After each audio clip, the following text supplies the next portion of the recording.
not yet. Org. Yes, Joel? Play that jingle.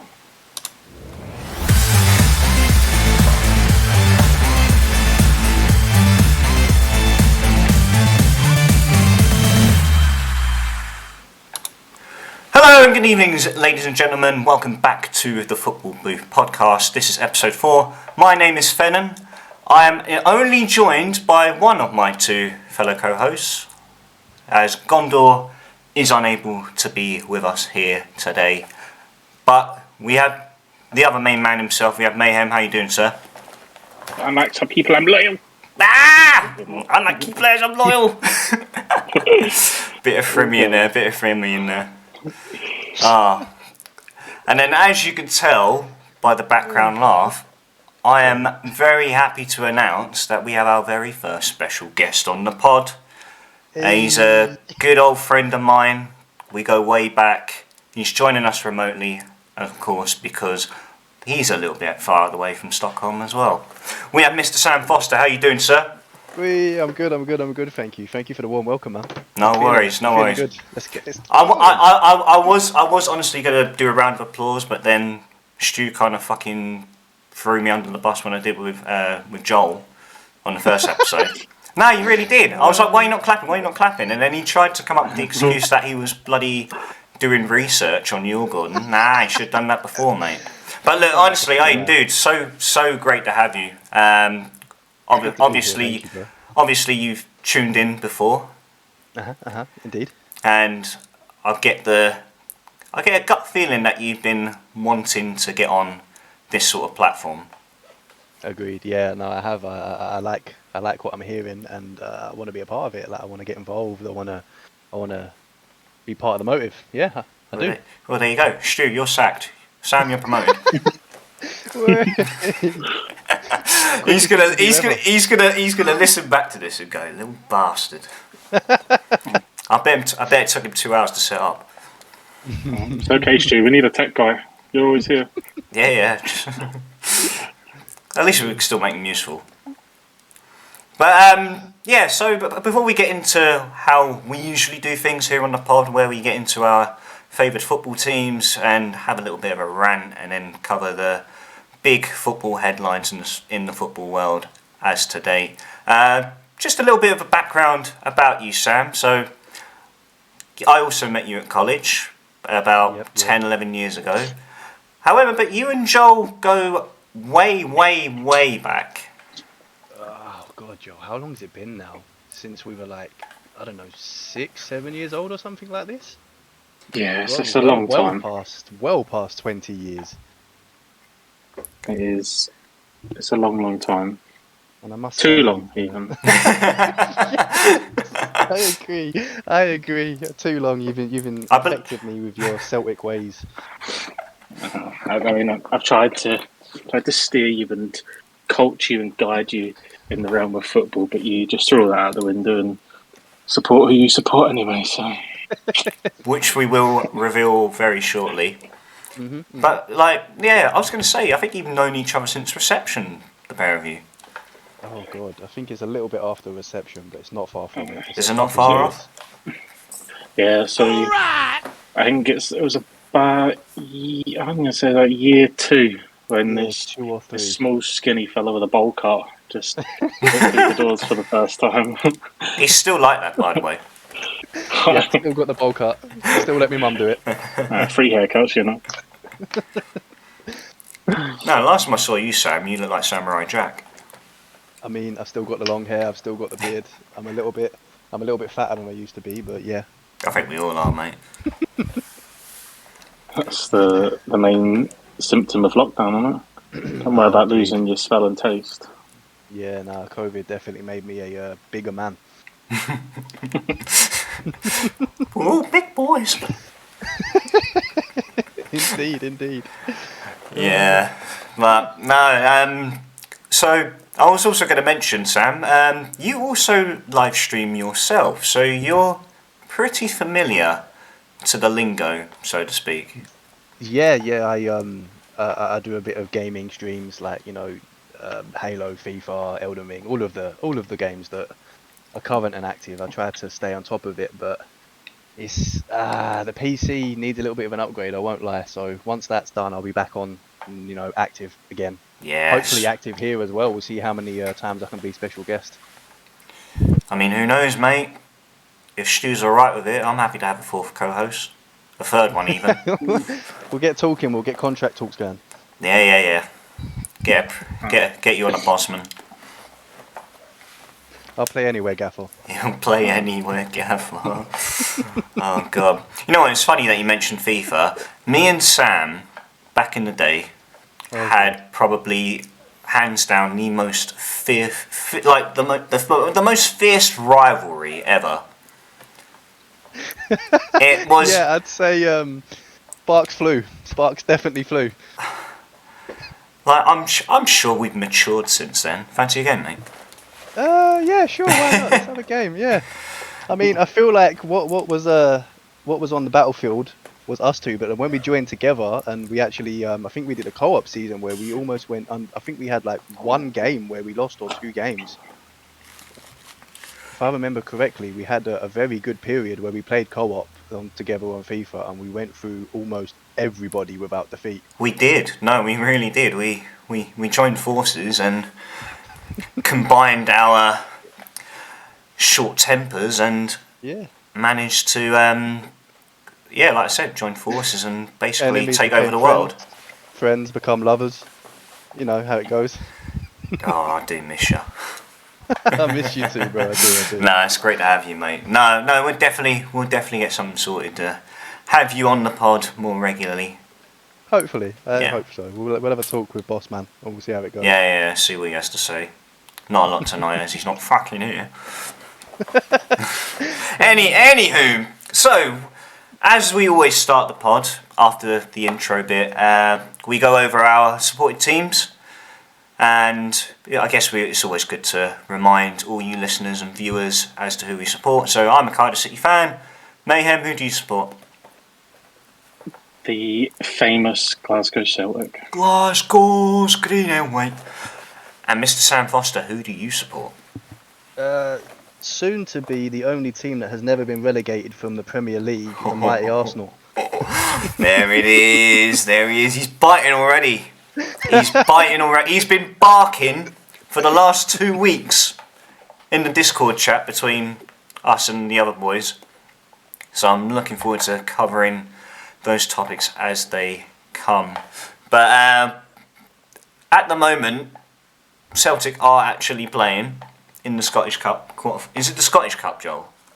Well, it is indeed, mate. We've already won the first cup, put it in the bag. You know, that's how we do. We're currently 1-0 up against Dundee United, so any short outbursts either way, I guess you'll pretty much guess what's happening, although the kids are sleeping, so I've been warned. Keep it on the down low. Kieran's still running the 15,000 metres in his room, so we could have another special guest. Who knows? It's 2 in the fucking morning, and the front door's left open again. Sorry to interrupt you. Apparently, I cannot be heard properly on the stream. Is it possible to turn me up somehow? Have you not been heard? Oh. Not properly. Oh, not as shit. much. Apparently, everyone can hear you two, but not so much me. Oh. I don't know if that's something you can change within the Discord, turning me up within the Discord, perhaps. Hang on, let me work on that quickly. Apologies, I just thought I'd make it known before we crack on and... Yeah, absolutely. You should stop buying those mics from Aldi, mate. You get a decent fucking headset. Yo, I got the big boy headset. Right, how do I do this? You might just have to shout, mate. I don't know. I think you're putting too much faith in me to try and fucking fix all of this. Okay, when you're on the Discord, just try hover over my little symbol at the top and right click, and it should allow you to adjust my volume. You're at max, dude. What, 100? 100. Try it, push me up further. 101. Oh, he's pushing it now. No, you just have to shout, bruv. I don't know how to... Like, I'm looking here. I click on... Like, Stu finds a way to get it up, like, in terms of, like, oh, what you want your monitor level to be? What do you want your stream level to be? Oh, on OBS, is that what you're talking about? Open volume mixer. I don't know. Here we go. I think I found it. I hope so. Dude, everything's 100%. Yeah, I have no idea. Let me just, sorry, there might be a bit of a... Oh yeah, I'm a little bit quiet on news, but I can hear me.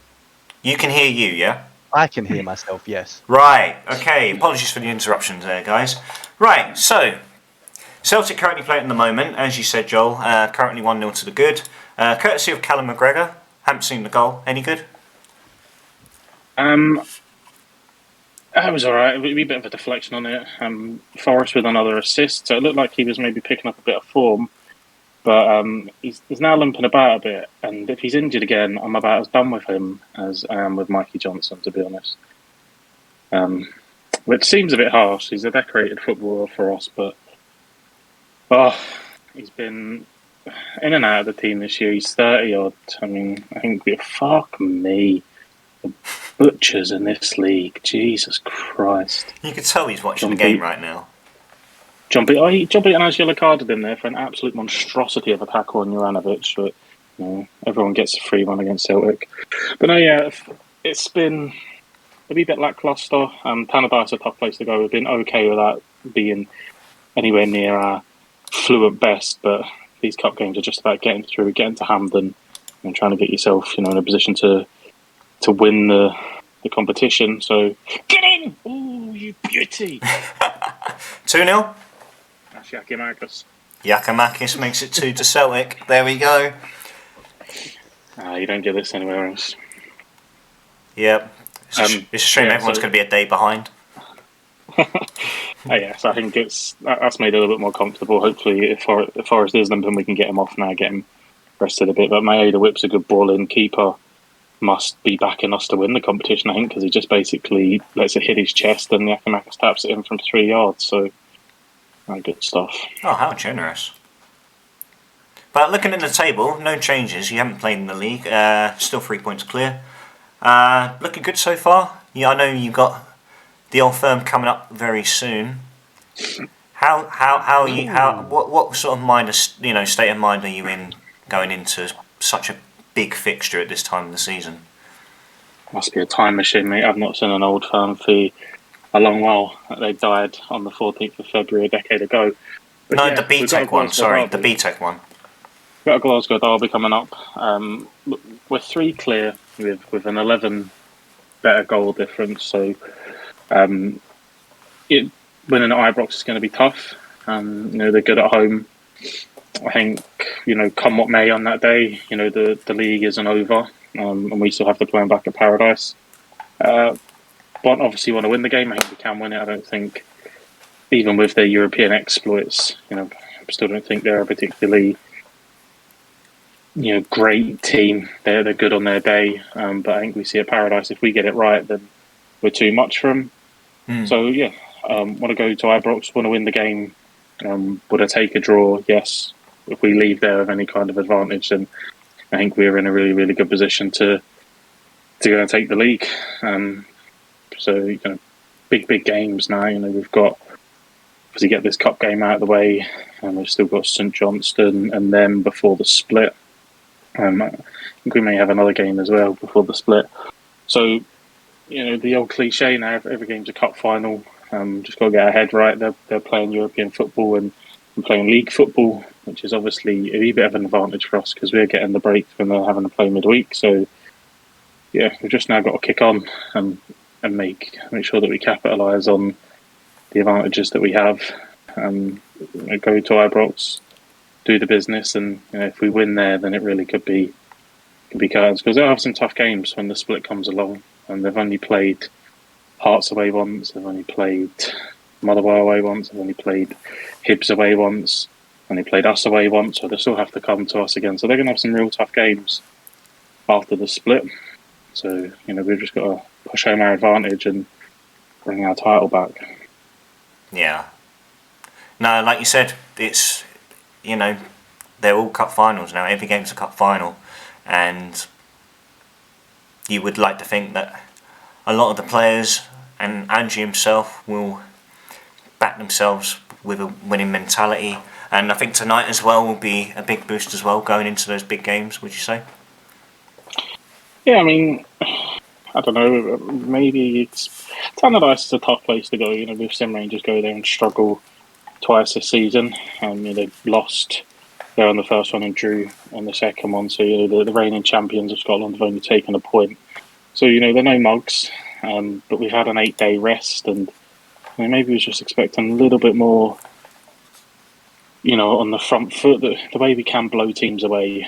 We see that first half against Rangers, and we only made a Motherwell, and there's been plenty of teams that have been done and dusted within 40 minutes of playing us this season. So maybe expected a little bit more of that kind of energy, that kind of momentum. But yeah, look, we get into the semi-final. We'll see who the draw is. It's the first time in Scottish Cup history, if we hold on here over the next half hour, that the Scottish Cup will consist of Hibs, Hearts, Rangers, and Celtic, which is nice. Probably the four biggest teams. Aberdeen would probably have something to say about that with the European exploits.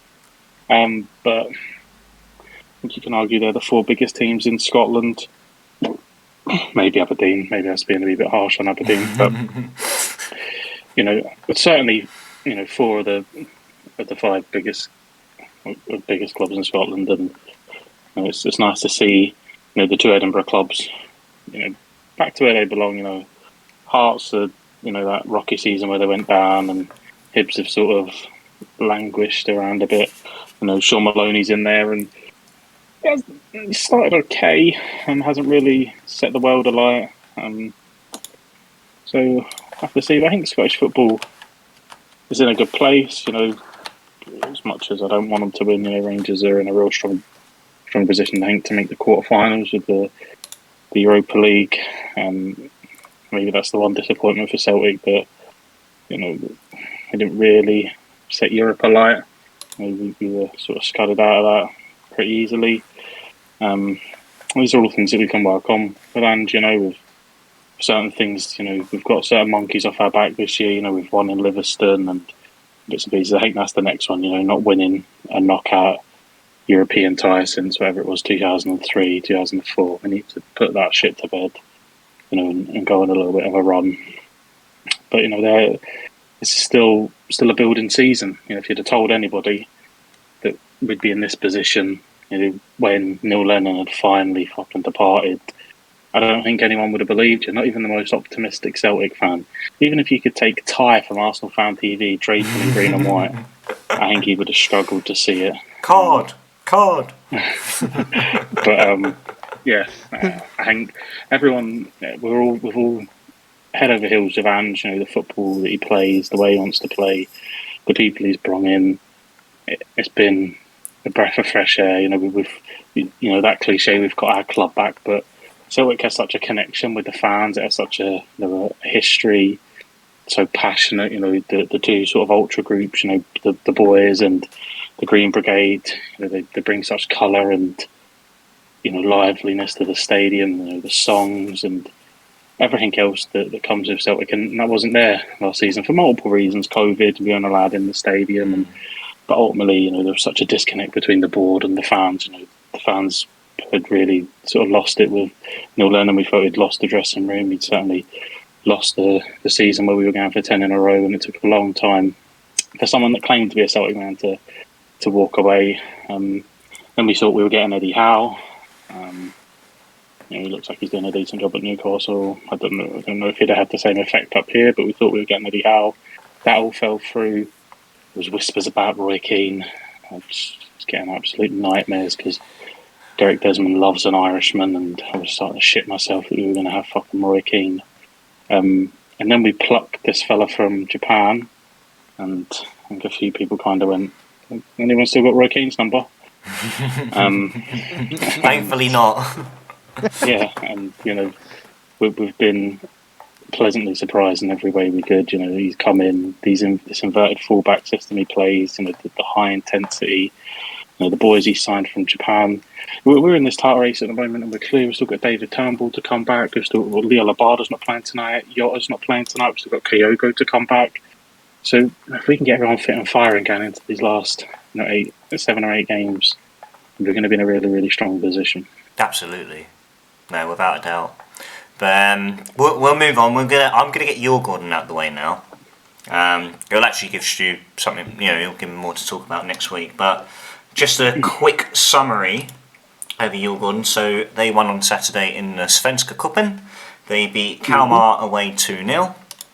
Courtesies of goals by Haris Radetinek and Piotr Johansson. Of course, there'd be a Johansson there. And so, it's the Swedish way. It happens. I can go through every other Swedish team, and there's bound to be a Johansson, Olsen, Klassen. Oh, they're everywhere. But it's nice that they keep it homegrown as much as they can. And so they will be playing Malmö in the semi-final of the Svenska Cupen. Probably the worst outcome of all the possible teams. Of course, they've avoided AIK. They got knocked out by Malmö tonight, 3-2.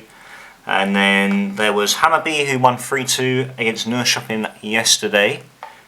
Again, so Hammarby will meet Elfsborg in the semi-final. And then, of course, yes, Djurgården and Malmö in the other semi-final. So, don't feel confident about beating Malmö. I mean, Sam, I don't know what your knowledge is on Swedish football, but I'd say minimal. I'm not gonna lie. I haven't really followed Swedish football. I mean, I know a couple of teams, maybe from some quiz games and stuff, but really and truly, my knowledge on that, no. I'm sorry, no. I mean, we do love a bit of Malmo in the Senegal ago, just because your man turned up. I forget his name. He's not their manager anymore. But, he turned up and gave that great interview at Ibrox when they knocked him out of the Champions League. And when they said, "Is the pressure on Malmo?" and he says, "I think the pressure's on this club." And he says, "Why?" He says, "I think we know why. They need the money." Oh no! It was the ex-AC Milan striker Thomason, wasn't it? So he's now not there, which is a little bit sad, because he's a cult hero on one side of Glasgow for his antics, and then the fact he knocked him out as well after saying that they were basically skint. So funny times. Miss him already. Be pulling for Djurgården. Go you!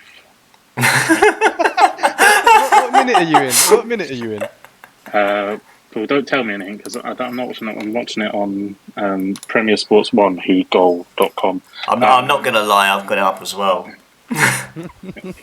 He's goal.com and Premier Sports 1, I don't pay for any of this pish. See the people that they put on. How long? I haven't got it on. I meant to say how long's left in the game. How long 20 minutes? Yeah, about 20 minutes. Yeah. Okay, so we're tuning up with 20 minutes to go. Yeah. Well, you know what? Sorry, off subject. We've just had a good friend of ours from back home mention something in the chat, and he's hit the nail on the head. This is exactly like an Xbox Live party. It really is. It really is. It feels like we're 16 again. I feel like that me and Sam are going to be at each other's throats and cussing each other out. All it takes is one game of FIFA, Morg. Do you want to do it? Oh mate, if my capture card was working, I'd take you down, sucker. Anyway, moving on. Save up with that game. Yeah, and you know what? I'm gonna prolong your anticipation here, Sam. So we're gonna move on to Cardiff City, and it was funny that Joel mentioned officials, because we were subject of some very poor officiating on Saturday. We had a home game against Preston North End, and came out a goalless draw. It's always tough to beat 12 men. But he was incompetent all game. Just made, they weren't major decisions, but they should be getting them right. And it just built up as the game went on. It was like every throw-in, every free kick, just literally everything, like even yellow cards given as well. And there was even one point where he didn't stop play for a head injury. And then just to go and top it all, he then went in the 92nd minute, long ball comes in, Ikpeazu goes up with Sepp Vandenberg. If you don't know who Ikpeazu is, just go onto Google search, get onto Google Images, and you'll see what a brick shithouse that man is. He easily outmuscles Vandenberg in the air. Easily. Is he Akinfenwa worthy? Yeah, he is Akinfenwa worthy. He's a better Akinfenwa. Good. Sorry. I'm sorry, Akinfenwa, I love you, but, Uche. He's listening. Big Axe is. He's not going to listen Tuned in, mate. religiously He's to this, tuned I'm in. sure. Yeah. Yeah. I mean, he'll be going full on beast mode if he's listening to us. But, goes up in the air with Vandenberg, and of course, the size of him outbeats him in the air.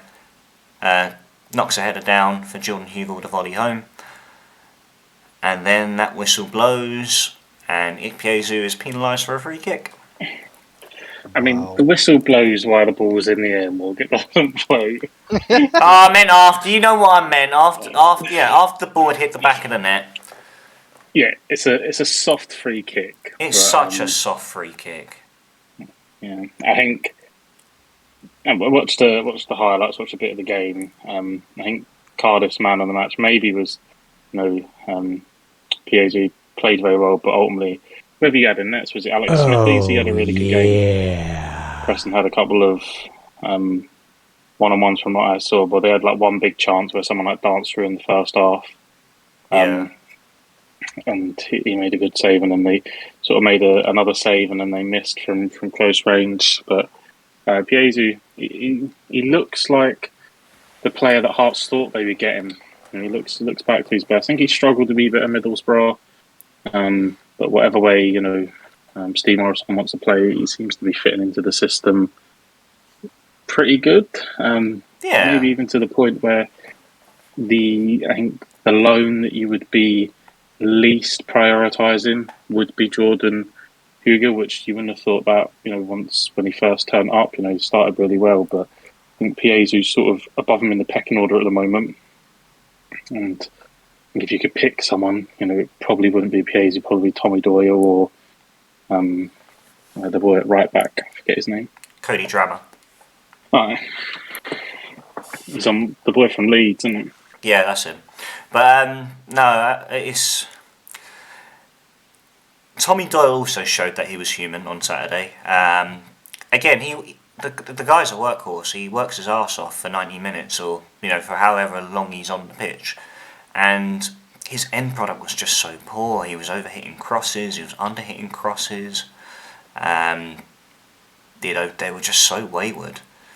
And I would have thought, knowing Steve Morrison, who is not afraid to make drastic changes in a game and bring players off at half time, I'm amazed that Tommy Doyle stayed on. I mean, of course, like I said, he works hard. He did well in the midfield. He came back a lot. He was supporting Rules in the midfield, but I don't know. There was just I've seen him on better days.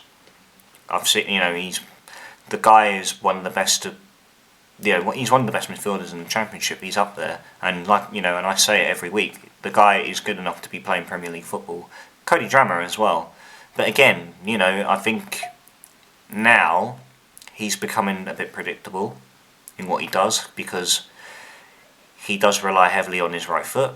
It's the same body jerk movement he does, and he's getting found out quite a lot. I mean, don't be wrong, I still hold Cody Drammer in high regard and always will. He's one of the best young right backs I've seen, and you have the likes of like Max Aarons out there. There's the boy from we'll get on to Everton, but they got that Ukrainian fullback who again quite young, plays well, and so they seem quite hard to come by. And I know Celtic as well. They've got a few in their ranks as well. So you've probably seen it as well firsthand, Joel. But there are times. Do you feel the same with the likes of Anthony Ralston at Celtic? I think Anthony Ralston is a unique example because he's been with us for a long time, and now he's having his breakthrough season.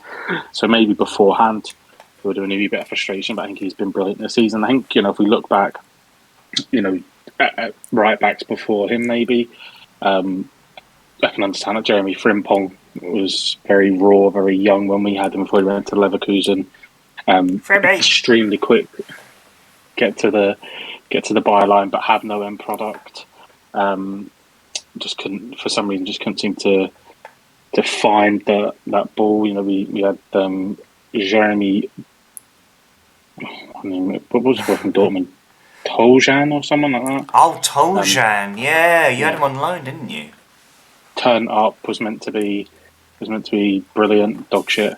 John Joe Kenny come up from the revered English Premier League. I know I'm slagging someone that supports the league that someone supports a team in, but it's the most overhyped league I've ever seen in the world. John Joe Kenny's currently playing Premier League football for Everton, which is maybe why they'll end up playing Championship football next season, because he is rotten as well. And yeah, so you get.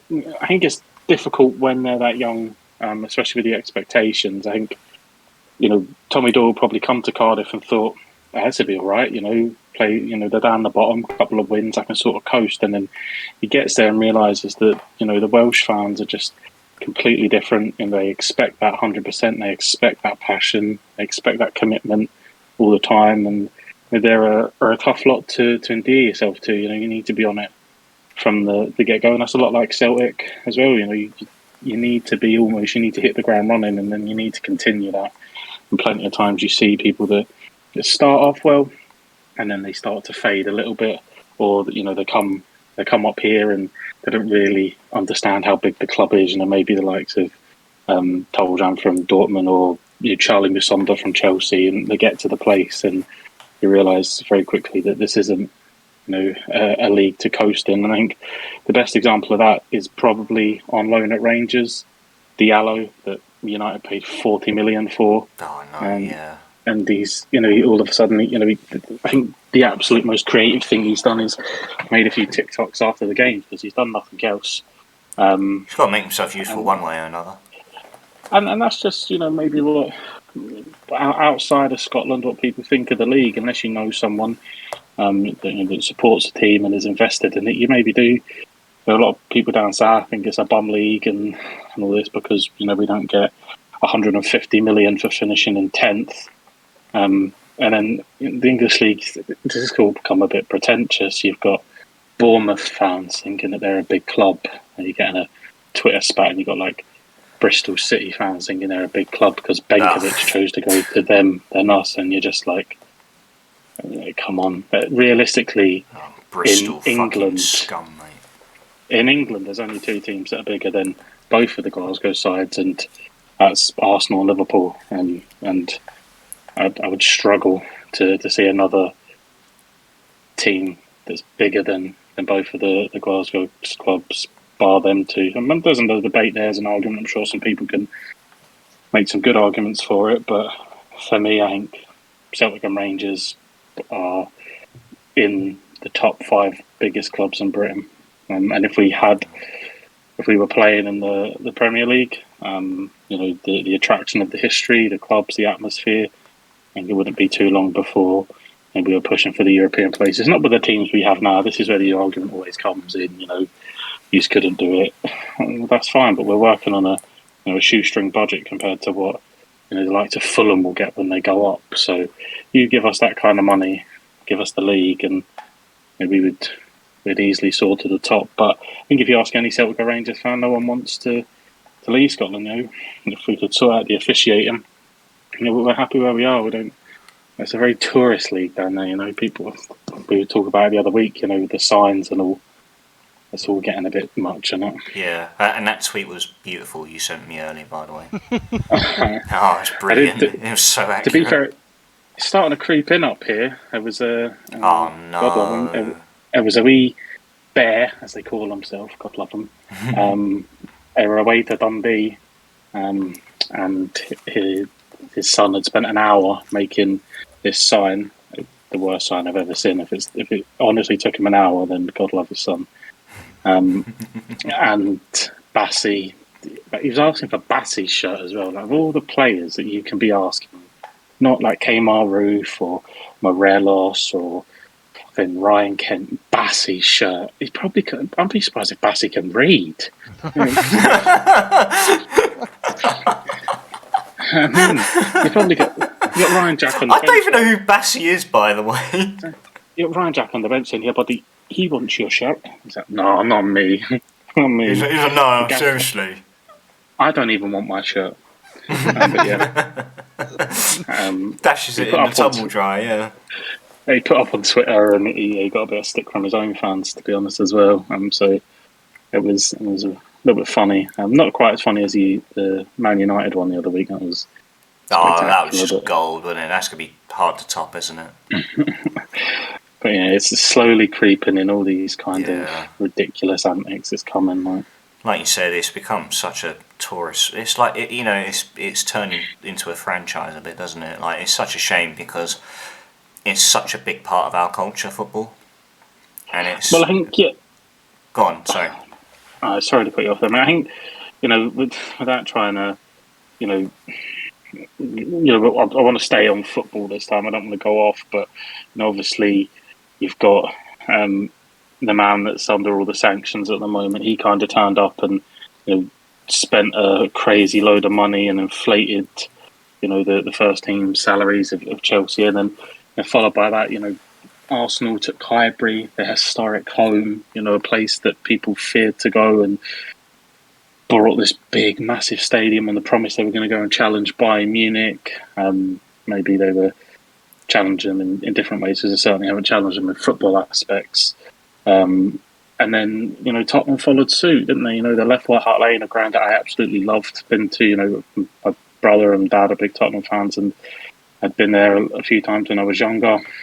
It was a lovely stadium, like proper old school, like Goodison Park. It was a real footballing ground, and they put all that in the bin to, get one of these big bowls that they, rent out for NFL, and they rent out for the boxing, and it's just a shame.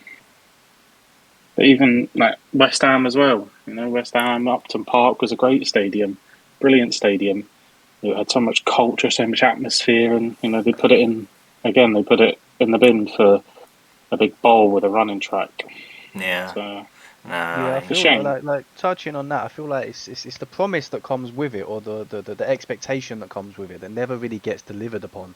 Like all these clubs, like you're saying, they're ditching their homes that they've been there for years, and they're promising, we're gonna challenge this and challenge that, and this means we can get more fans in to support this, support that, but it never seems to come to fruition. Like it's just talk, and then it just falls flat and dry. Like it doesn't happen. So I don't particularly agree with it, but it's just the way that football's going at the moment. It's has been for a while. It's so money driven, and yeah.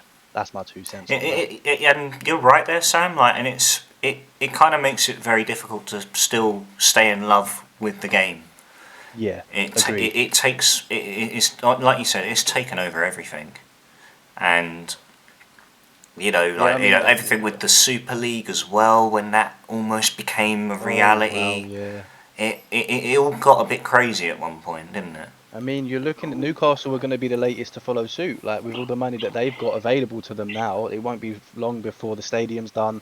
They're spending 120 million on players. Like, it's going to come. We've seen it with City, Chelsea, like clubs before, and Newcastle will just be another one to follow suit.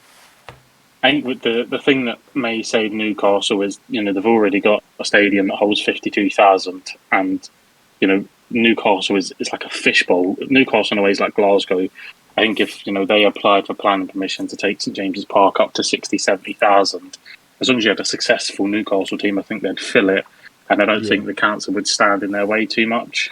So I think they'll stay at St James's. They won't.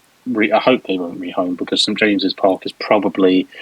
I mean, it's not for actually going there, because absolutely crap if you're an away fan, you get stuck in the sky. But me and Morg had a special weekend away up there, and that sounds really romantic. It was a lads' night. There was more than just us two. There's a story in one of the previous episodes. Go check them out. But yeah, it was. I hope that that's probably my favourite Premier League ground. So I hope they stay with it. But I mean, again, I don't want to veer off of football, but there's a lot of things happening in Saudi Arabia at the moment, and the way of the world. There's a lot of lights being shone on. Are these people right for being owners the same way that was Abramovich right? Are these people right? And I think football has to do better.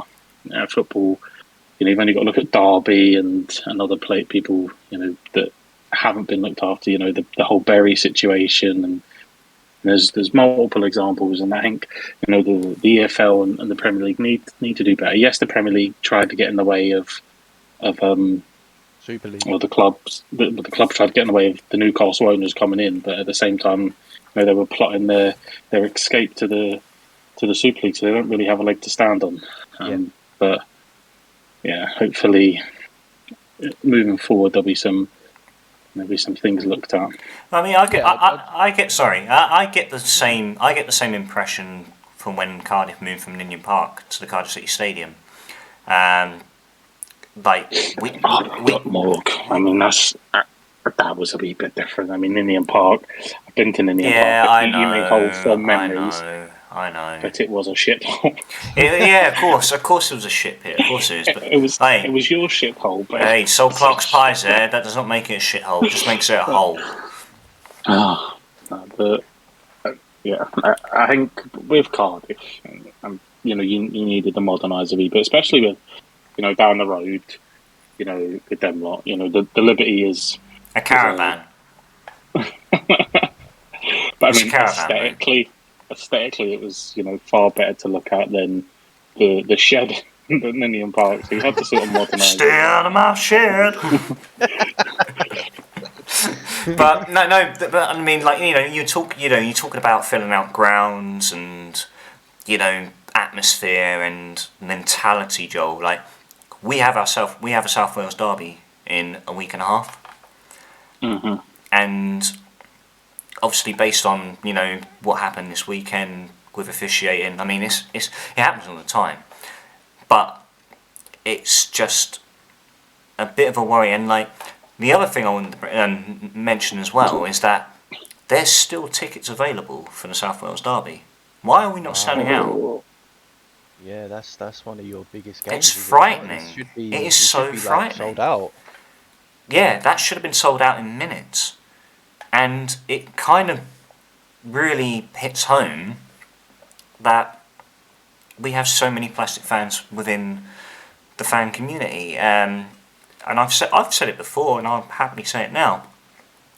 We only fill out that place when we're doing well. And it's going to get me a ticket. I'll get you a season ticket, mate. Just fucking be there for the whole game, please. Week in, week out. Because I know if I was back home, that's exactly what I would do. I'd be home and away, regardless. Yeah, that's the issue with football a lot of the time these days. Like, if your team's not doing overly well, obviously you get emotional, you get invested. But some people take it a little, not too far, but people take it to a step where they're like, oh, we're not doing so well, so I don't want to go because I'm not enjoying it. It's not. Yes, football is about enjoyment, but it's also about supporting your team regardless of the situation or circumstance. Like whatever they're going through, whatever patch or whatever, you're supposed to rock up and support your fucking club. But I feel like you're saying, there's too many plastic fans about that just now support City because they're doing well, or I'll go back to Liverpool because they're now winning leagues and winning Champions Leagues and FA Cups and whatever. Like I feel like people just want to follow the money and the feeling of victory and feeling like they're getting somewhere because they support a club that is doing something in the world. And I don't personally agree with that. It feels like we care too much, doesn't it? In a sense, yes. 100%. Yeah. But then it's tough. It's tough not to care when you grow up and nobody's a City fan, and all of a sudden you walk in down the street in Northern Ireland and there's kids cutting about in City coats, Aguero shirts, and how do you support City? You don't. No, you were founded as a football fan in 2009.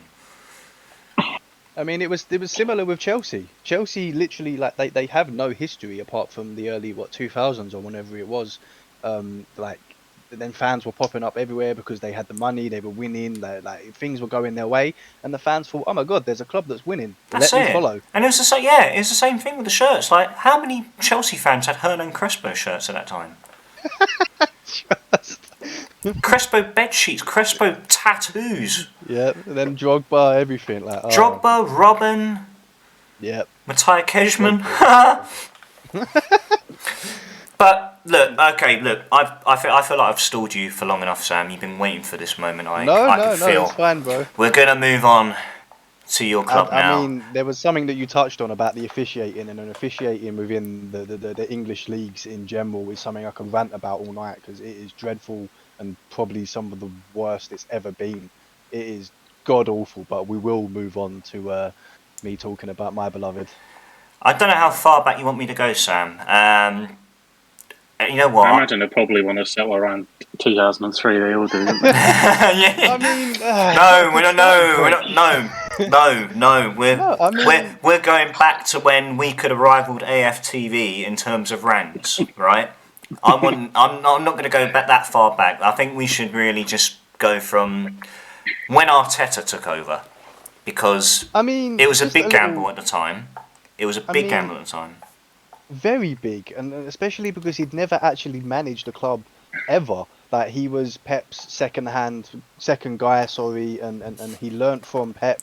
So I guess he had that going for him. But to take over a club of Arsenal's stature and in the position that they were was a very big risk from the club.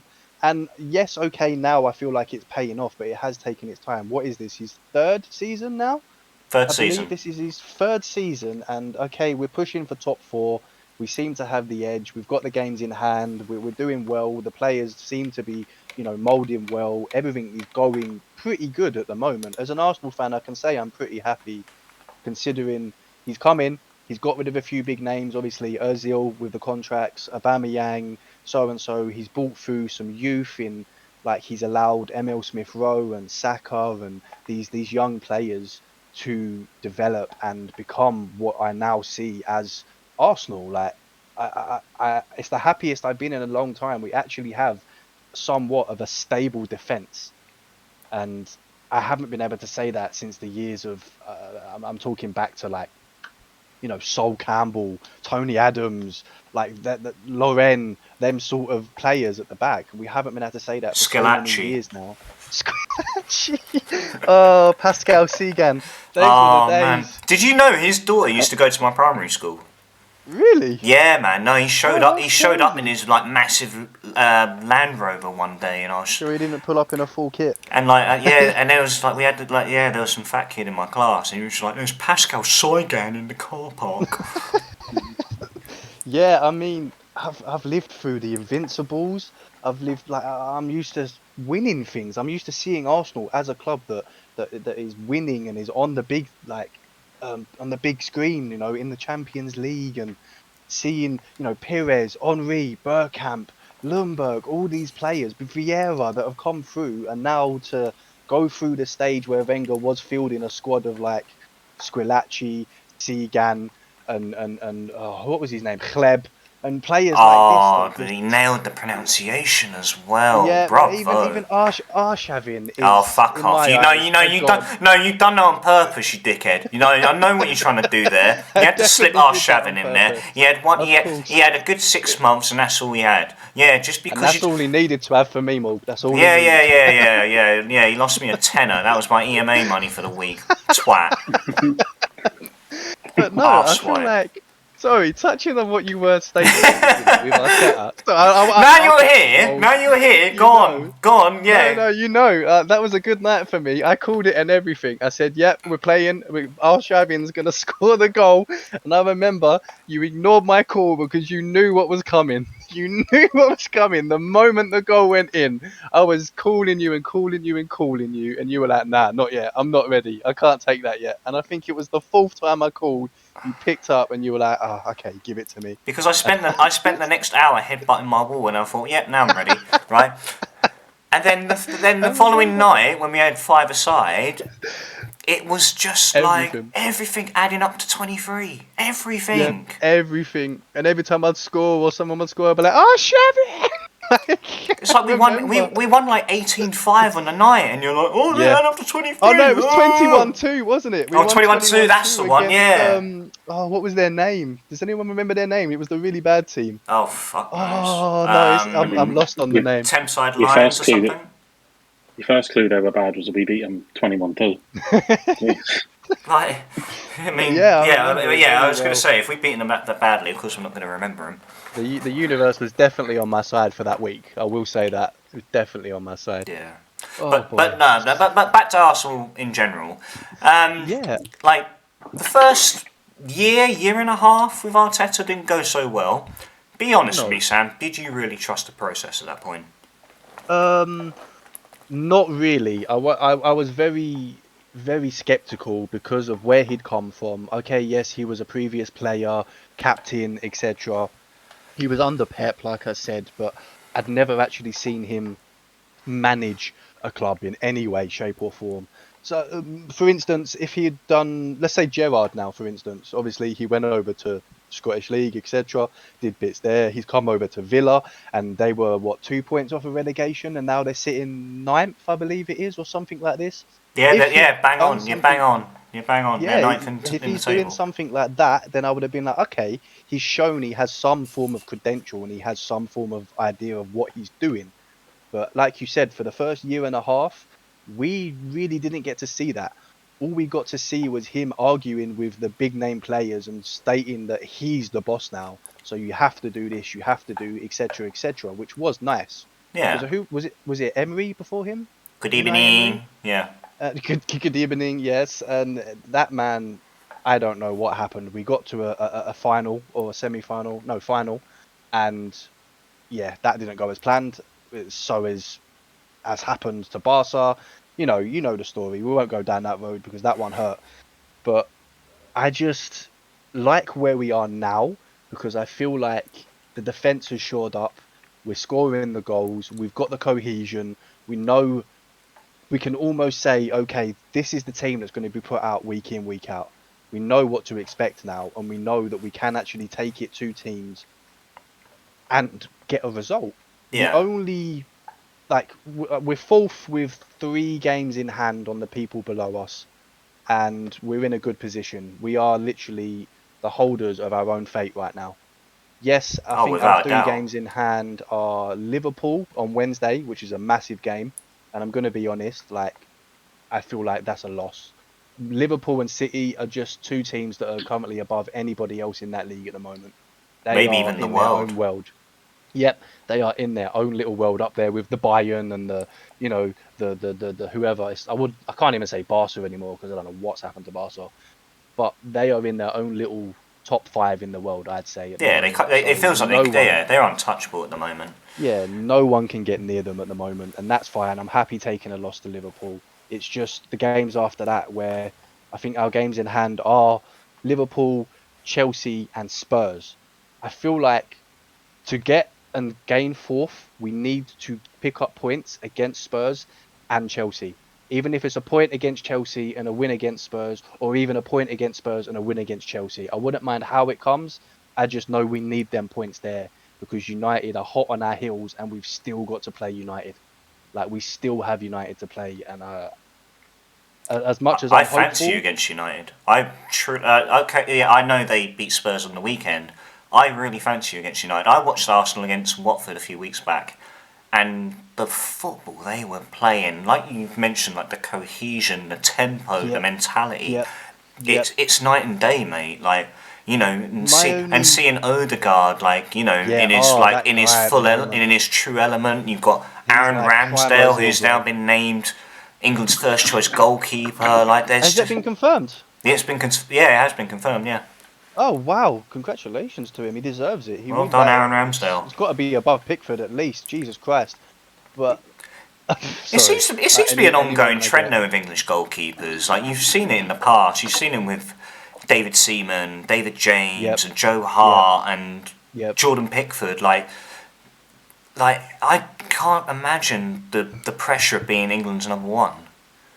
No, it is a very big pressure because there's this expectation because we've won the World Cup once that we now have to win it every single fucking time. And it's always a young player that is placed on his shoulders, and I feel like that's unfair. We won't even go back to what happened with Italy. That was just... Then stop tweeting, it's coming home all the time. Hey, I don't tweet it's coming home, okay? I'm Thank not God. one of them guys. No, you just tweet, oh, shove it. Yeah, every now and then, just to give you a little reminder, Morg. Just to give you a little reminder. Keep you there. Keep you in your place. No, I'm joking. Yeah. But what like you said, like it's a night and day season for Arsenal. Like you said, it's in their own hands whether It really is. they do achieve top four for the first time in 2-3 seasons, I believe. I think it's something like 6 seasons. Is it now, 6 now? Fucking 5 or hell. 6. Yeah, Oh, it's been a long time, wow. and I think that not being in Europe this year has benefited us massively. I feel like we've had that extra rest in between where we've been able to do things. If say when I think it was we lost 3-2 to something like that to Everton. And I think ever since then, we've kicked on and progressed and progressed and progressed because we've had that time to actually go back to the training ground, work properly, and not think, oh, we've got to face some random European team midweek because we're in the Conference League or whatever it is. Like, I feel like it's really, really benefited us, and I'm grateful for it. It's allowed our players to get the rest and flourish and get that cohesion and actually get used to each other because we did bring in. I think we are the biggest spenders this last summer. I believe we were for like 150 or 140 million. Like the acquisitions of White, Ramsdale, Odegaard, like But all these Conga and all young that, yeah. players. Yeah, all these young players. I think we have the youngest squad in the league at the moment. So I'm positive what's coming for the future. I feel like if we can kick on to Champions League this season and bring in a prolific striker, I feel like we can go quite a long way next season. I'm not saying we're going to win the Champions League or anything like that. There's still teams that are miles above us. I'm realistic in that sense. We're What not are, the team we what used are to the be. next steps that Arteta needs to take to really now try and solidify top four, perhaps challenge the likes of Challenge the title. Chelsea, Liverpool, City? I know, like we mentioned, like where everyone is just so far behind City and Liverpool. What does I Arteta think need to do to now take Arsenal up a gear? we definitely need to bring in a prolific striker, like I just said. We need to bring in that goal scorer. We had Aubameyang, we've had Henry, we've had Bergkamp, we've had these big name strikers that have always been able to deliver goals and amazing performances. But recently, we've got Lacazette playing up top. I love the guy. He gets involved, he does his part, but he's not the goal scorer that we need. I think Emil Smith Rowe is currently our top goal scorer on 9 goals, followed by Saka on 8.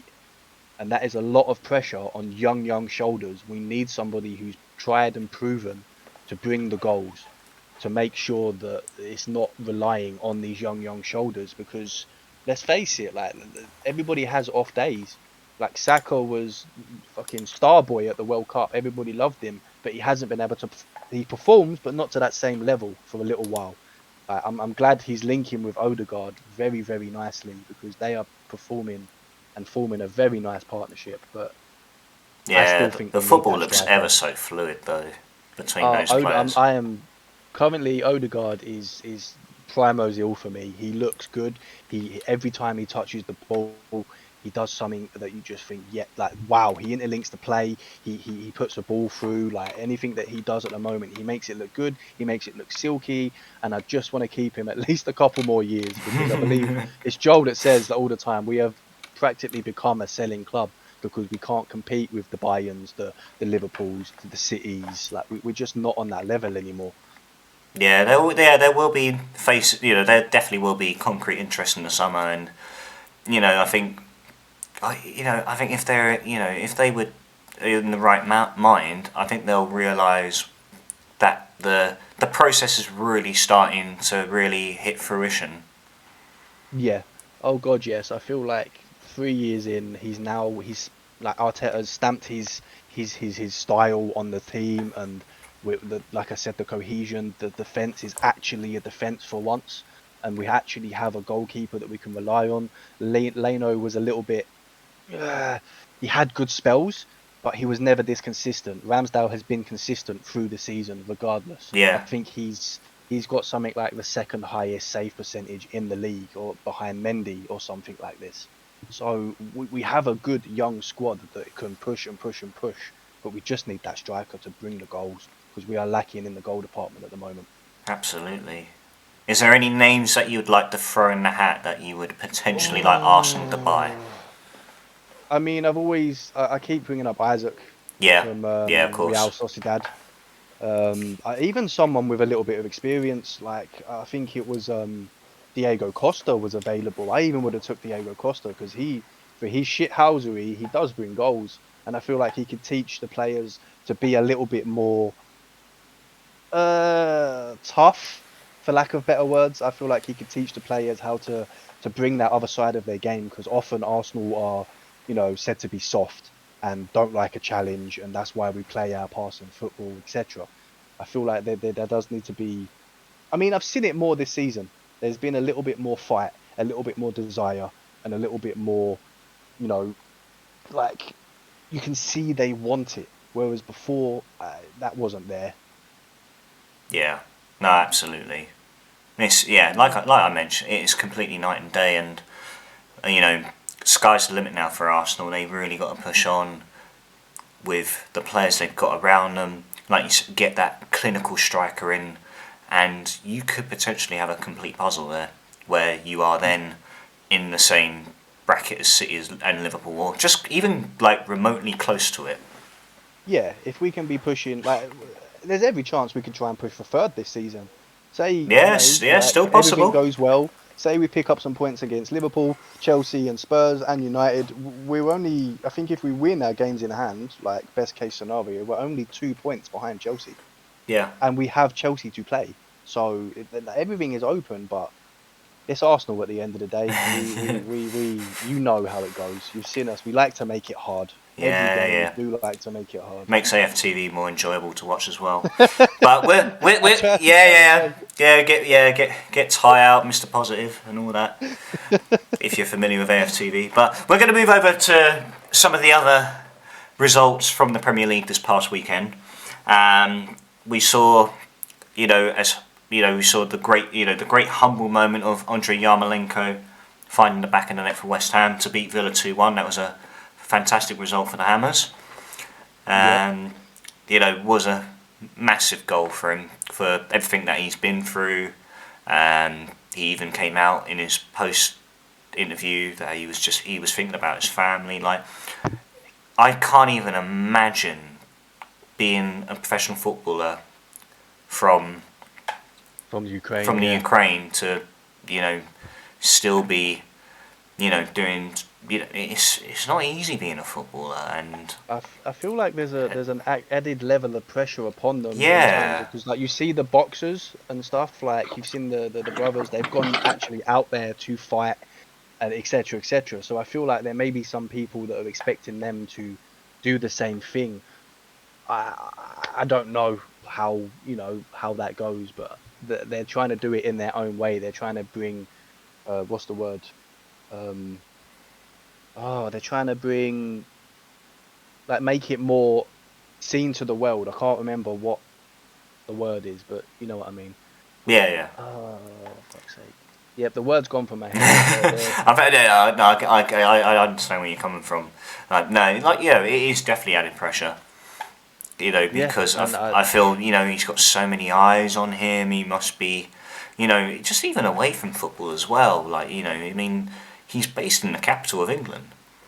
yeah, there was I think it was it Everton and City.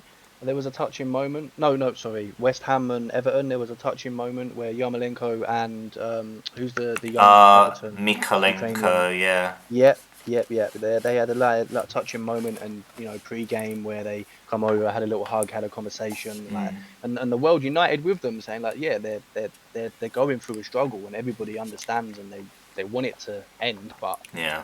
at the same time, what can you do? Yeah, no, it was a very special moment. But then, try not to make it too emotional. We'll have a bit of a laugh here now. Everton. Oh, I Take it really, away, boys. really, really hope that they need points at the end of the season because they are our last game of the season. I hope they need a win to stay up and we batter them something like 5-0 and just demoralise them and send them down. It's I got really so bad though. It's like Villa in the mid 2010s, isn't it? Yeah, I don't know what's happened. Is there something in the background that's happened, or like, it's just come out of nowhere? They used to be, challenging for like a European position and or a mid-table club, and now they're fighting for their life in the Premier Yeah, League. Like, Has it exactly. come out of nowhere? I Has mean, it? where were I they can't last remember the season? last. They were 12? lower table. Like the Everton you're talking about was under David Moyes. Mm. They haven't been anywhere close to that in a long time. Not under Ancelotti, not under Martinez, not under a long way back. Hank, they've got money. The owners that are there, the Chinese owners, they've got money. City have just drew a Palace as well, which Oh, is it finished 0-0? Oh opens up the really? Premier League Oh wow. massively. Oh Um, wow. Where does that? How far does that leave Liverpool That behind? that will Four leave points, isn't it? Liverpool. That yeah, if Liverpool win their game, they will be 1 point behind City with City to play. mhm. Fucking hell. That's massive. But I Mm. still think that Everton will have enough, simply just because I've said this a few times. I just think they're fortunate enough that there's three teams that are worse than them. Yes, they're level on points with Watford at the moment, but there's 3 games in hand over Watford. Burnley, people keep Burnley are a talking point about behind Sean them Dyche, with only and one. They've only played one more game than Everton. They're a point behind them. but Burnley have won 3 games all season. Like people are pretending that this is a team that from 3 or 4 years ago. Burnley have just put this real softness about them. They had that win against Tottenham, but since then, they've just the Brentford losing to Brentford was massive. Like, Yeah, that was Yeah. big for them. Yeah, that, that, Very that, big. that literally was their last win against Spurs.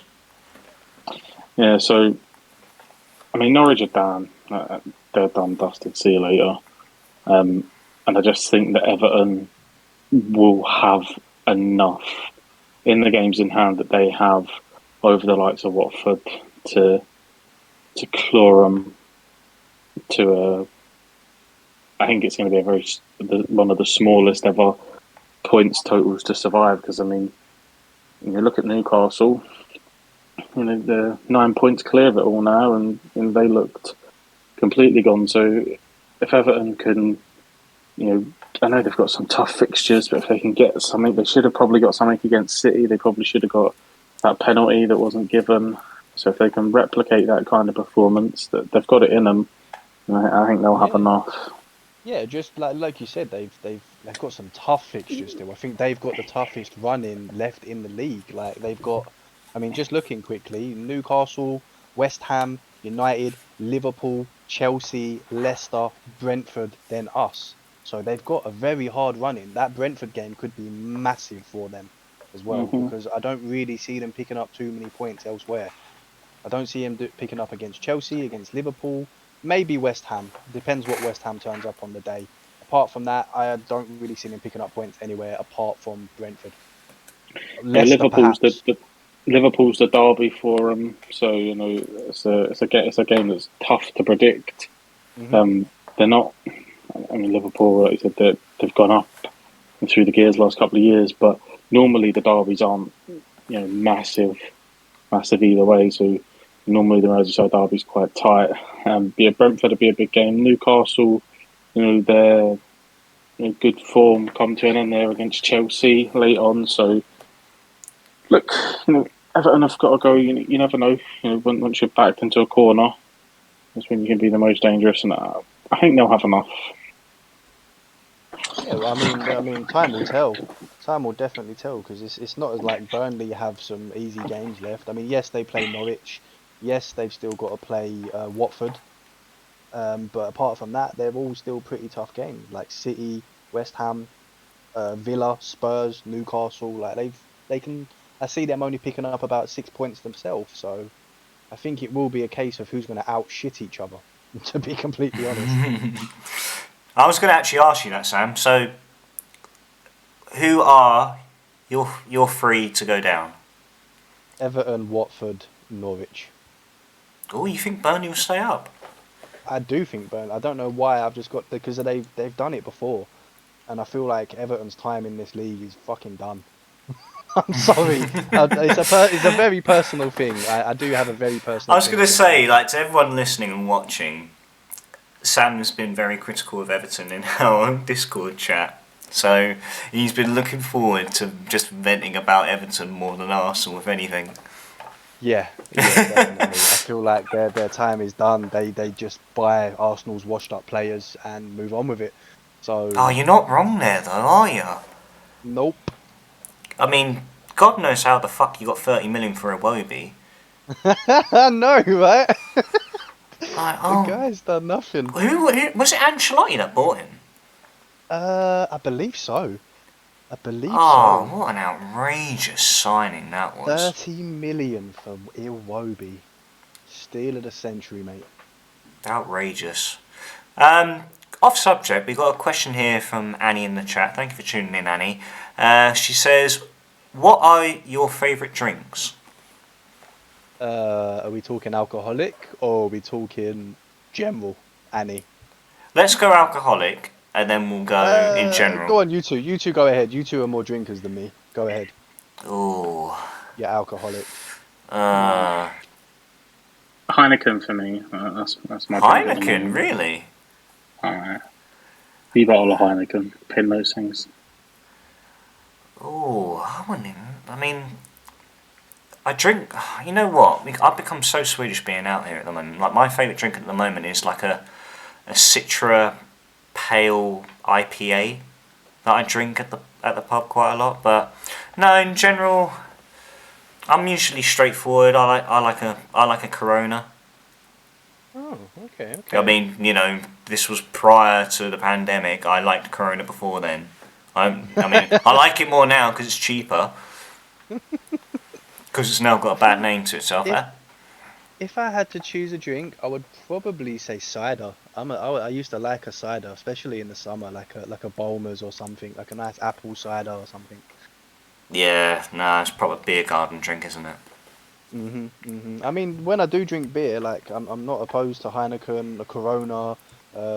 What's the other? No, it is Corona. Don't worry. Or Desperado, for instance. They're probably the three that I would pick up and have a little drink of. I used to really like Desperados, and then it was just one of those where you had too much of it, and like it just became sickly in the end. And Agreed. Yeah, so then I went on to Corona, where it's just a lot, you know, it's a lot more watered down. Still smells like weed a little bit, but you know, yeah, it was just watered down. Desperado, just, you know, it was just like, it's like when you had vodka Red Bulls, and then like for a hangover you try and cure it with a Red Bull, and then you just get the taste of vodka again in your mouth. But and then drinks in general. I mean, I always drink Coca-Cola, just normal Coca-Cola, Coke. or piss on the carpet. 24, mate. I don't know why you always find the need to cause trouble. Could have just gone and got me a Coke, but no, not Jim. Always has to be difficult.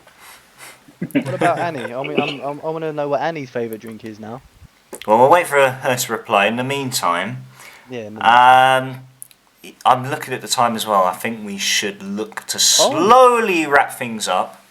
Only because we went a bit over time last week, and Buzzsprout only allows us to upload a certain number of hours of stream a month, as it stands. Okay. Well, I mean, I suppose I can keep going and just pay extra, couldn't I? But no, we'll slowly wrap things up.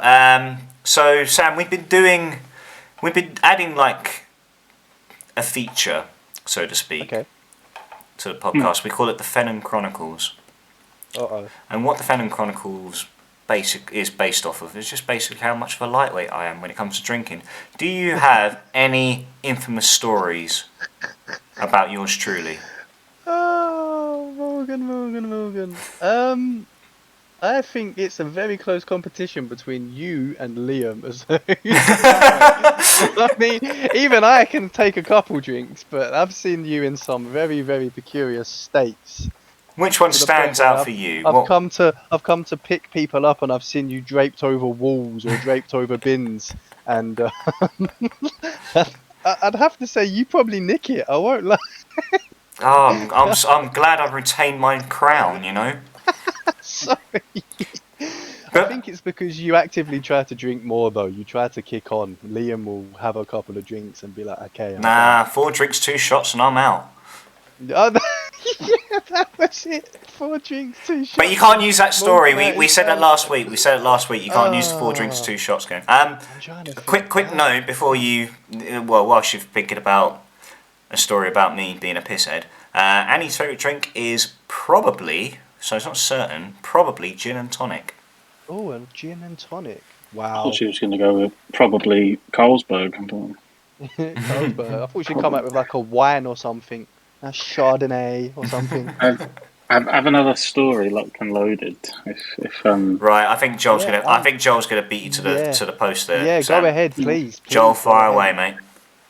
So this is me, Morg, and I think it was JB as well. Travelled to No. the beautiful coast of Northern Ireland. We was over for a Oh party. no. Fucking hell, I forgot about that one. I think I've heard this one.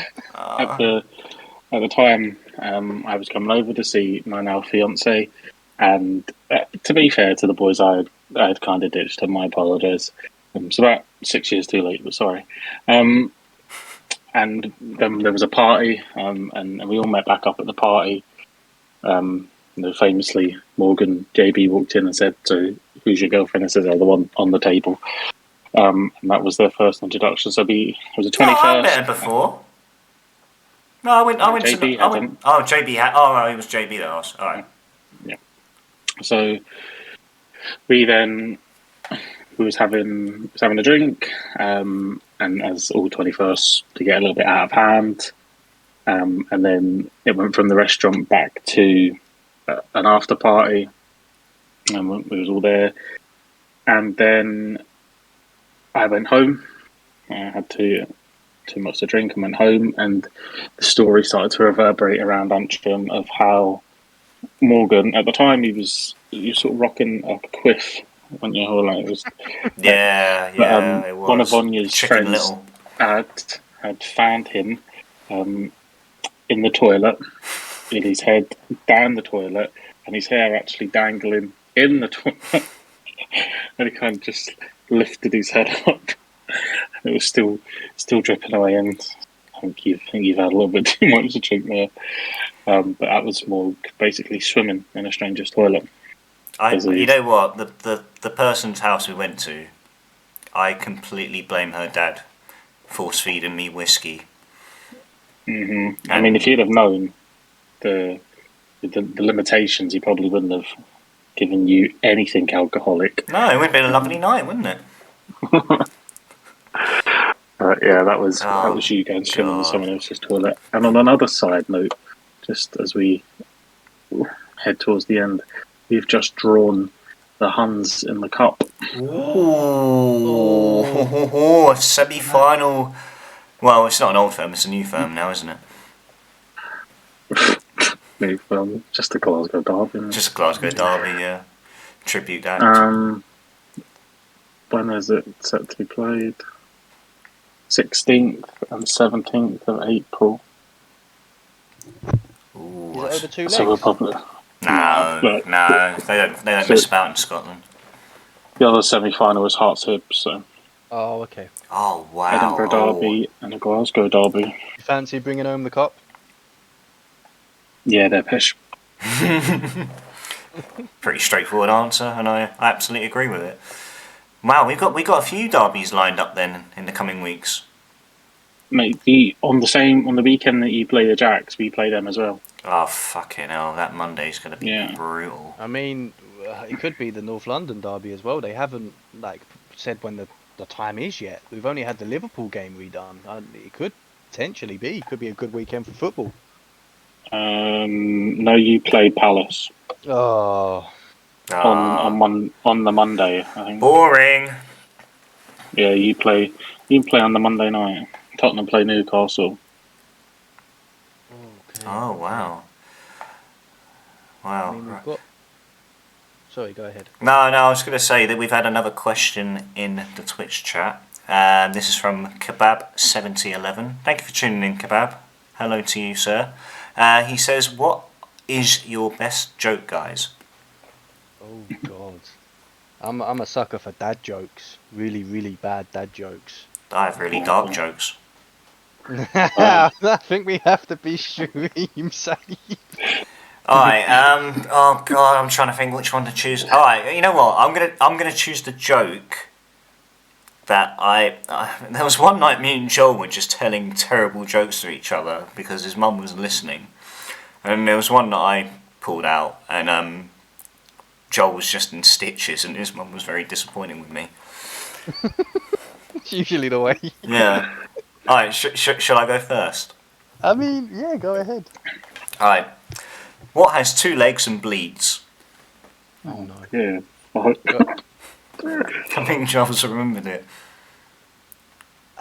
I don't know. I don't know. Half a cat.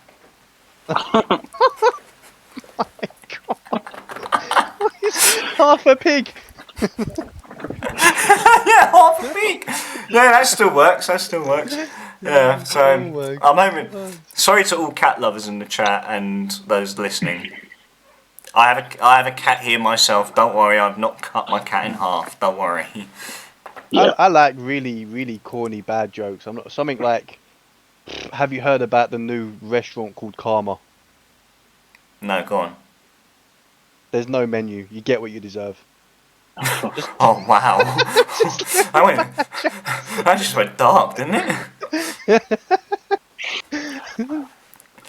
Right. Just really go bad on. dad jokes as well. Go on, Joel. Go on. Hit us with one. I can't even remember like an actual joke. It's been that long since I've told them. It's not my best joke, but the one that's always stood with me for whatever reason is as an Englishman, a Scotsman, and an Irishman, and they're all on a building site. And the Scotsman says, "Here, this will get you a tip on your wages, boys. Watch this." So he walks out, waits for the foreman, the boss, to come along. He throws a brick down. He says, "Fall in, brick." Boss jumps out of the way. Fuck, cheers, mate. Tip on your wages. Scotsman walks away. Englishman says, "All right, I'll have some of that, no bother." He gets up, waits for the boss to come back, throws a brick down. "Fall in, brick." Boss jumps out of the way. It's my lucky day. Tip on your wages. Irishman thinks, he stands up. He goes, "I'll have some of that." Waits for the boss to come along. Throws the brick down. Goes, "Fucking hell, it hit him."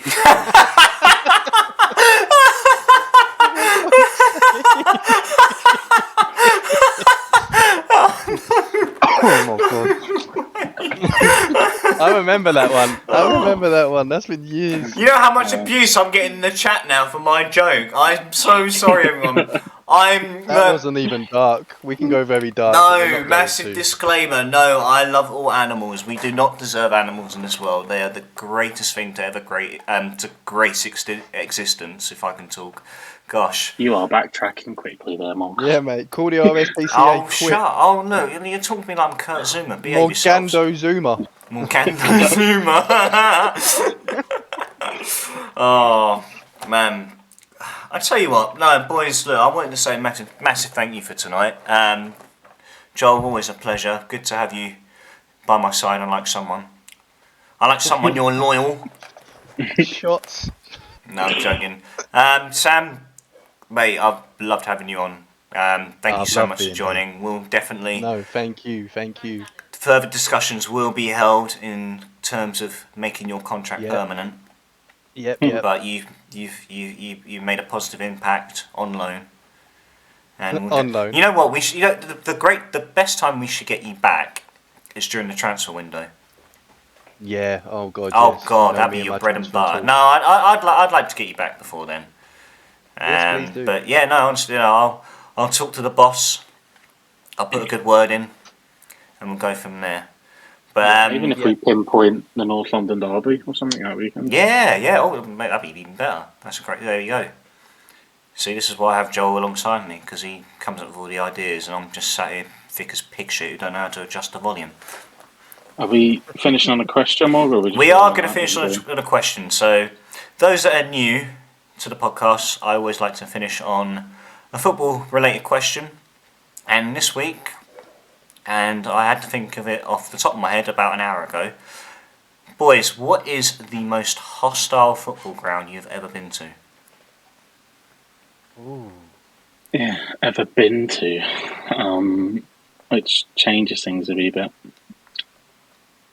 Hostile. I haven't really been to many hostile ones to do with Arsenal. It was more when we used to go to Charlton and that. With yourself, Joel. Fucking hell. I think I was speaking about it the other night, actually, with a fellow that we were on playing with. He's actually from there. God love him. And if he's listening, I don't mean to bag on your City and Petro, but it's a shithole. So it was Birmingham away. We scored in the last minute to 2-2. Hamad Bouatsa scored an equaliser away at St Andrews, and they were bricking our coach on the way home. Literally throwing bricks. And there was the coach driver asked all the women and children to come and crouch in the middle. He asked everyone to come and crouch in the middle of the coach. They would stop.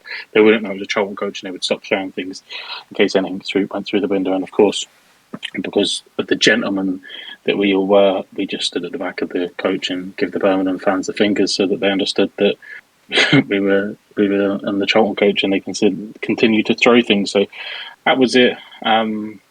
Probably, I been to Millwall away, been to Palace away in like South London derbies, and they were hostile on that. But yeah, obviously been to Selhurst Park, but that's as a home fan, so you never really felt there. I had a couple of good away days down in Cardiff. They were less hostile because Tony Watt was putting you on toast. But yeah. Cheers, pal. Yeah, probably Birmingham. That's God, you irritated the fuck out of me the rest of that night. Oh God, Tony Watt songs wherever we went. Mate, you'd be chanting it even if we ended up in the library that night. Me and Jamie just singing Tony, even though he was in the home end. Remember? Oh yeah, no, Jamie was with me. Yeah. He didn't get the full. He didn't get the full enjoyment out of it. But yeah, it was no. A couple of good away days. Yeah, that was shit, mate. Anyway, what was it? I mean, mine's just going to be straight up. I'm going to say the Den. I went there. I've only been there once, but I went in. It was the season that Warnock took us up to the Premier League, and we were in our fluorescent green kit. But just the journey there, I just remember being on the train, and there was a few Cardiff fans on there. We were chanting Junior Hoylett's name, and yeah, mate. Oh, never gives the ball away. Terrifies defenders. Oh. And I got a few glares from a few passengers on the carriage, who I'm pretty sure were Millwall fans. And then it was just walking through Bermondsey Station, like Cardiff fans and Millwall fans, like shoulder to shoulder, like at full voice. And I've turned to my mate who came with me. I was just like, "We're gonna die tonight. We're gonna die tonight." Like, I just wanted to curl up into a ball, and be like, "We're gonna die tonight. We're gonna die tonight." And thankfully, they made a diversion for the away fans to get round to the back of the stadium where the away end was, and we drew 1-1 on the night. Junior Hoylett put us 1-0 up in about 5 minutes or so. Just remember like running from one end of the stand to the other where the Millwall fans were, jumping up on a chair, giving them all sorts of abuse, verbally and physically. And then, go figure, Steve Morrison found the equaliser for Millwall. Yeah. I'm going to have to agree with you. It wasn't with you, Joel, but I went to the Den one time with, so I can't remember who it was with, but I went to the Den as a Charlton fan for the day, and that's probably the most hostile one I've been to. Like, I've been to the Emirates, and it's called the library for a reason sometimes, I can't lie. The atmosphere has been a bit better as recently, but yeah, I'd say the Den. I'd have to go with the Den. Yeah. It was a Charlton versus Millwall game. Yeah. Of course it was. Yeah. Of course. There we go. The Den gets a unanimous vote. I think it's a bit overhyped. The Den, just a bunch of 15-year-olds in flat caps that are living off stories with their grandas in the 80s. Bunch of fannies. Yeah, unfortunately, I haven't been able to go to too many grounds. It's Premier League is just rather expensive. Load of 14-year-olds that watched Green Street. Thought they were big boys. Yeah, probably the second one as well, the shit one. The one in Mexico. Yeah, that one. Fuck, what are they thinking with that? Oh man. Well, look, we're going to end things there. I just want to say a massive thank you to everyone in the Twitch chat for your support and your kind words tonight. There was a few followers as well. I'll announce those names tomorrow night when me and Gondor stream some Football Manager. Apart from that, you can find the Football Booth. You can find on YouTube, on Spotify, and on Buzzsprout if you want to check out the previous episodes. And thanks once again to all listeners and viewers. Sam, Mayhem, always a pleasure. Thank you, boys. And we will see you all next week. Hey, Dor! Thank you for having me.